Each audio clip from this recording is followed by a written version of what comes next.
नमस्कार दोस्तों, एक बार फिर से स्वागत है आप सभी का my education hub YouTube channel पे।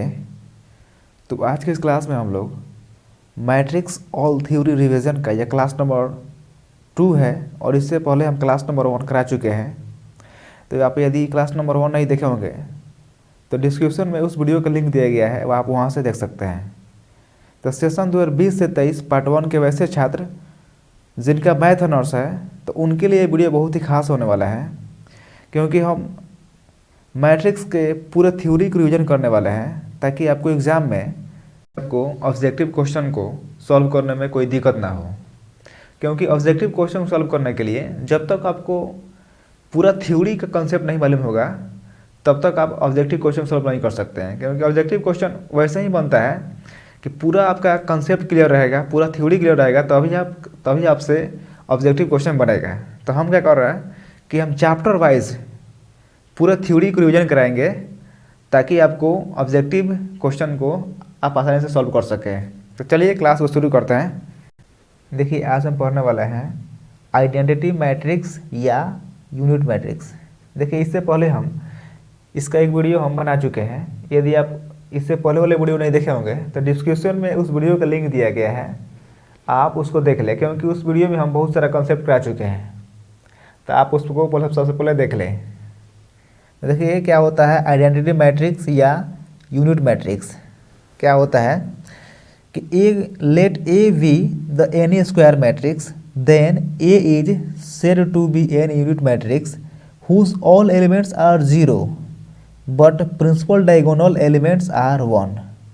यानी कि यूनिट मैट्रिक्स या आइडेंटिटी मैट्रिक्स हम वैसे मैट्रिक्स बोलते हैं जिसके प्रिंसिपल डायगोनल एलिमेंट्स के एलिमेंट जो होता है 1 हो और उसके अलावा सभी एलिमेंट्स क्या हो, 0 हो, तब उसे हम लोग यूनिट मैट्रिक्स बोलते हैं या आइडेंटिटी मैट्रिक्स बोलते हैं। और आइडेंटिटी मैट्रिक्स को हम लोग I2 I3 आइडेंटिटी से डिनोट करते हैं। जैसे एग्जाम्पल में कोई मैट्रिक्स दिया है, इसका आप देख रहे हैं कि प्रिंसिपल डायगोनल एलिमेंट्स के अलावा सभी एलिमेंट्स क्या है, 0 है, तो अब इसे हम लोग यूनिट मैट्रिक्स बोलते हैं। और इसका एलिमेंट्स क्या है, प्रिंसिपल डायगोनल का एलिमेंट्स 1 1 है, तो अब इसे हम लोग आइडेंटिटी मैट्रिक्स बोलते हैं। तो क्या इसको बोलेंगे I या I2 बोल सकते हैं। उसी प्रकार 3 ऑर्डर के लिए प्रिंसिपल डायगोनल एलिमेंट्स के औजाव क्या हो, 1 1 हो और बाकी सभी 0 हो, तो उसे हम लोग क्या बोलते हैं, आइडेंटिटी मैट्रिक्स या unit matrix.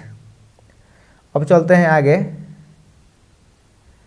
Scalar matrix, scalar multiplication of the matrix, यानी कि मैट्रिक्स का मल्टीप्लिकेशन कैसे करते हैं, आइए उसके बारे में जानते हैं कि scalar multiplication of the matrix.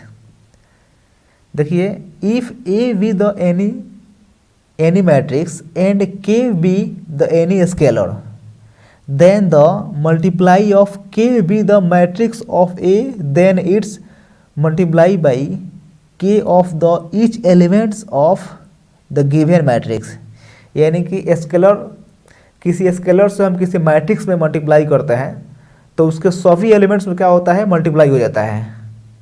जैसे ए कोई मैट्रिक्स दिया है और हमें फाइंड क्या करना है, 2a फाइंड करना है। तो जब हम 2 से इसमें मैट्रिक्स में गुना मल्टीप्लाई करेंगे तो सभी एलिमेंट्स में क्या हो जाएगा, 2 से मल्टीप्लाई हो जाता है। यानी मैट्रिक्स में सभी एलिमेंट्स में किसी स्केलर से गुना करने पर या मल्टीप्लाई करने पर सभी एलिमेंट्स में मल्टीप्लाई हो जाता है।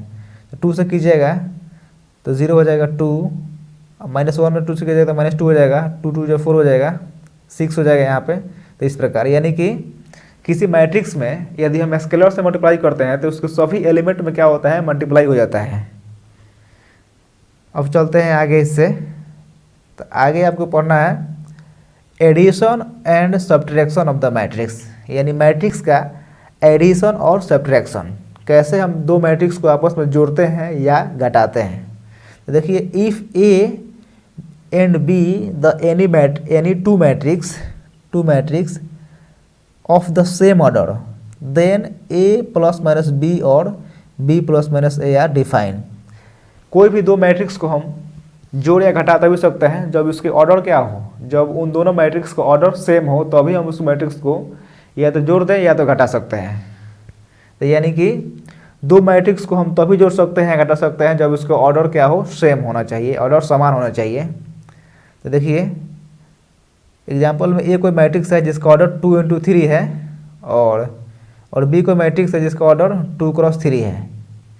तो आप इसको हम लोग इसको या तो जोड़ देंगे या घटा सकते हैं, यानी कि कंडीशन क्या होता है, दो मैट्रिक्स को एडिशन करने का या सब्ट्रैक्शन करने का कि दोनों का ऑर्डर क्या होना चाहिए, समान होना चाहिए। तो ए प्लस बी इसको हम लोग जोड़ सकते हैं दो मैट्रिक्स को, इसका ऑर्डर सेम है। तो यहाँ से जोड़िएगा तो ए प्लस बी निकालिएगा तो ए प्लस एल हो जाएगा, उसके बाद बी प्लस एम हो जाएगा यहाँ पे, उसके बाद सी प्लस एन हो जाएगा, उसके बाद एक्स प्लस पी हो जाएगा और वाई प्लस क्यू हो जाएगा। इस प्रकार जोड़ सकते हैं। उसी प्रकार माइनस भी कर दिए यहाँ पे। अब आता है कि product of the two matrix, दो मैट्रिक्स का प्रोडक्ट कैसे निकालते हैं, यानी दो मैट्रिक्स का मल्टीप्लाई कैसे करते हैं। ये देखिए, if A and B the any two matrix then if AB is defined, if the number of rows of if the number of column of A is equal to the number of row of B, यानी कि दो matrix के product तभी हम define कर सकते हैं जब मैट्रिक्स A का नंबर ऑफ कॉलम और मैट्रिक्स बी का नंबर ऑफ रो आपस में क्या होना चाहिए, समान होना चाहिए। तभी हम दो मैट्रिक्स को आपस में प्रोडक्ट उसका निकाल सकते हैं, दो मैट्रिक्स को आपस में मल्टीप्लाई कर सकते हैं। और and B A is defined, और बी ए कब डिफाइन होगा कि B A is defined if the number of column of B is equal to the number of row of A. और बी ए कब डिफाइन होगा कि जब matrix B का नंबर ऑफ कॉलम और मैट्रिक्स ए का नंबर ऑफ रो आपस में क्या होना चाहिए, इक्वल टू होना चाहिए, यानी आपस में बराबर होना चाहिए। तभी इसको हम लोग बी ए डिफाइन कर सकते हैं, दो मैट्रिक्स का हम लोग प्रोडक्ट तैयार कर सकते हैं। तो देखिए एग्जाम्पल के साथ समझिए कि ए कोई मैट्रिक्स है और बी कोई मैट्रिक्स है। तो ये कब ये ए बी डिफाइन है कि नहीं, कैसे हम देखेंगे कि हम इसको मल्टीप्लाई कर सकते हैं कि नहीं ए बी को। तो देखिए इसका जो आप निकालिएगा तो दो मैट्रिक्स ए बी कब डिफाइन होगा, जब ए का कॉलम, इसका ए का कॉलम बी के रो के बराबर के हो।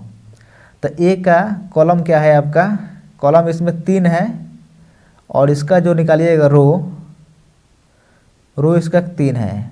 तो ए बी क्या है, यहाँ पे डिफाइन है, फाइंड द ए बी। तो ए बी यहाँ से डिफाइन है, क्योंकि क्या बोलता है, कंडीशन क्या होता है कि दो मैट्रिक्स का प्रोडक्ट कब डिफाइन होता है कि जब प्रथम मैट्रिक्स का नंबर ऑफ कॉलम और दूसरे मैट्रिक्स का नंबर ऑफ रो आपस में बराबर होगा तब तो उसका प्रोडक्ट हम लोग निकाल सकते हैं। तो यहाँ पर इसका नंबर ऑफ कॉलम देख रहे हैं, कॉलम 3 है और इसका निकालिएगा नंबर ऑफ रो 3 है। तो कॉलम और रो आपस में क्या है, बराबर है, तो ए बी आपका डिफाइन हो जाएगा।